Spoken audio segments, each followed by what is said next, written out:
O modo elegante de explicar a curvatura terrestre é fornecido por Aristótenes de Cirene, matemático e filósofo que viveu no século III.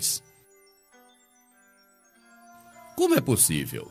Será que teremos que exumar o corpo de Aristótenes para provar um fato assim tão grandioso, como é a forma do nosso mundo? Simples, porque estes coveiros têm em mãos apenas um punhado de cinzas. O experimento de Aristótenes consiste em medir o raio da Terra esférica, que tem somente 5% de diferença do que se considera válido atualmente. Ele observou simplesmente a diferença de sombras projetadas pelo Sol ao meio-dia no Holístico de Verão, na cidade de Cirene, e também em Alexandria, no Egito. Distante entre elas 5.000 estádios imaginados no mesmo meridiano. Enquanto em Cirene o Sol não projeta a sombra no meio-dia, em Alexandria a sombra de Gnomo faz 7,2 graus com a vertical. Isto é, 1/50 de ângulo-giro. Daí se deduz, a circunferência da Terra deve ser de 50 vezes a distância entre as duas cidades. Assim se chegou a 25.000 estádios, mais ou menos 39.000 quilômetros, aproximadamente os 40.000 quilômetros de circunferências impostas hoje.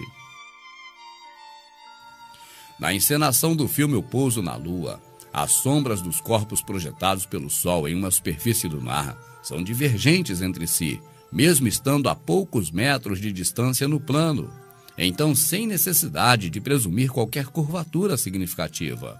Mas se o Sol estava distante cerca de 150 milhões de quilômetros da Lua, sombras de objetos assim tão próximos entre si deveriam ser paralelas. Mas isso ocorreu porque a iluminação estava muito próxima. Sabemos que a NASA simulou os pousos na Lua. Mas o que vamos observar aqui é como em uma superfície plana, a inclinação das sombras pode variar pelo motivo da proximidade da fonte luminosa. Isso é o que Aristótenes resolve pressupondo uma curvatura da Terra, no lugar de atribuir ao Sol uma distância muito inferior.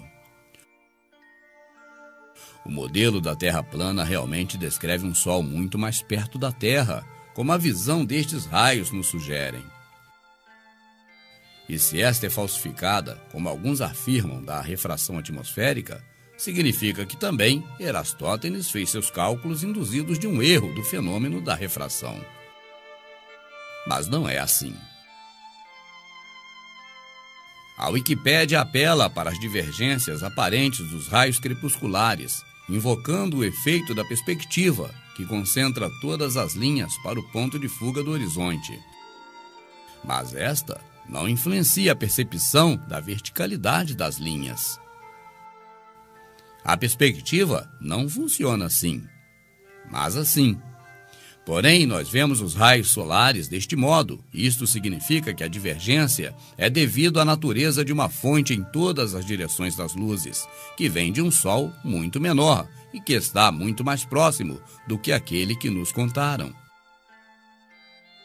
Sendo esta a realidade do Sol, ele cria sombras divergentes, como estas medidas por Aristótenes, sobre uma distância de 5.000 estádios, mas claro, em uma Terra plana.